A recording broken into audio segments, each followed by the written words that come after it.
bicara kita dalam forum-forum rapat seperti ini netral, tapi kenyataan di lapangan memang tidak bisa dihindari.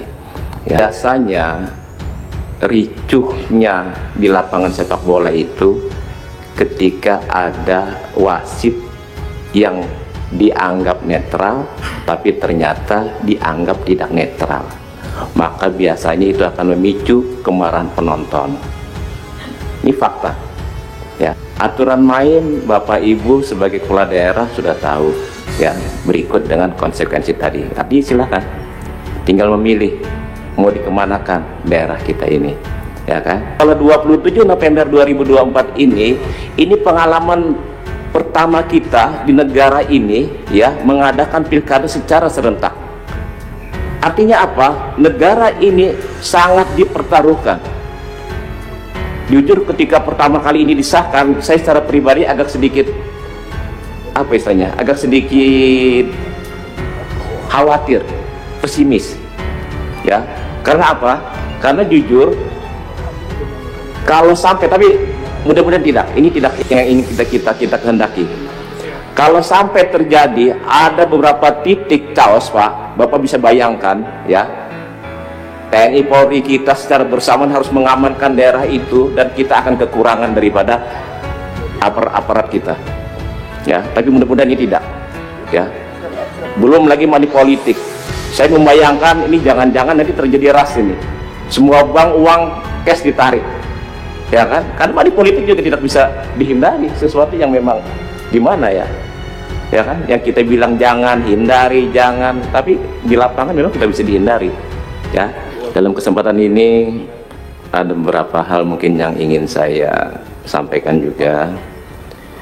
Pertama, tidak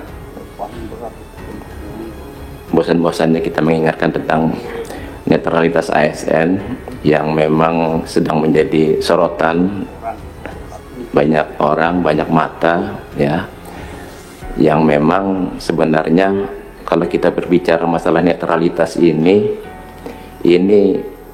suasana yang memang tidak bisa dihindari ya kan. Karena walaupun bagaimana bicara kita dalam forum-forum rapat seperti ini netral, tapi kenyataan di lapangan memang tidak bisa dihindari ya. Apalagi seperti kami yang orang politik ini ya, kata ketua tadi kan mafhum ketika berbicara atas nama anggota partai politik ya. Tapi dalam kesempatan ini saya juga sekedar ingin mengingatkan saja bahwasanya pertama, biasanya ricuhnya di lapangan sepak bola itu ketika ada wasit yang dianggap netral tapi ternyata dianggap tidak netral, maka biasanya itu akan memicu kemarahan penonton. Ini fakta ya. Artinya apa ya, konsekuensi hukum sudah pasti ada. Aturan main Bapak Ibu sebagai kepala daerah sudah tahu ya, berikut dengan konsekuensi tadi. Tadi silakan tinggal memilih mau dikemanakan daerah kita ini ya kan. Karena apa? Karena seperti anak kecil ketua, kalaupun dilarang, dimarah-marahin, jangan naik sepeda, nanti jatuh, nanti sakit, itu biasanya anak kecil ini ngotot tetap naik sepeda ya kan.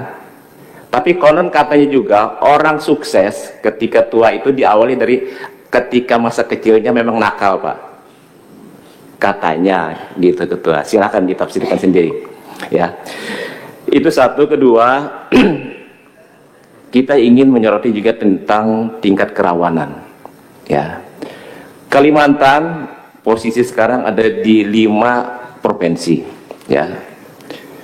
Secara garis besar kita lihat tadi tingkat kerawanannya termasuk bagus ya. Ada Kalbar, Kalteng, Kaltara di tingkat kerawanan yang rendah. Yang sedang itu ada di Kalsel, cuma Kaltim yang harus hati-hati. Padahal kita mewanti-wanti ya, daerah Kalteng dengan Kalbar ini punya masa silam yang kelam Ya, kita berharap jangan sampai terulang gara-gara kontestasi pilkada seperti ini akan menimbulkan kerawanan konflik yang tidak kita inginkan bersama. Ya, jadi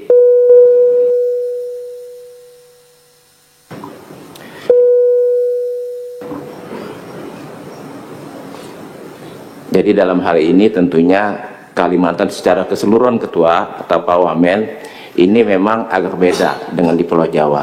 Ya, tadi Kaltara menyebutkan panjangnya konon katanya lebih panjang daripada Jakarta Surabaya. Jakarta Surabaya, Surabaya Jakarta Pak kira-kira atau satu trip aja. Ya, Kalteng dapil saya ya Pak Sekda ya. Ini ketika Papua belum mekar ya, ini nomor 2 terbesar di negara Republik Indonesia ini. Tapi setelah Papua ini mekar, maka Kalteng adalah daerah yang paling besar di negara Republik Indonesia ini. Dia 1,5 kali Pulau Jawa. Ya, tentunya tidak mudah.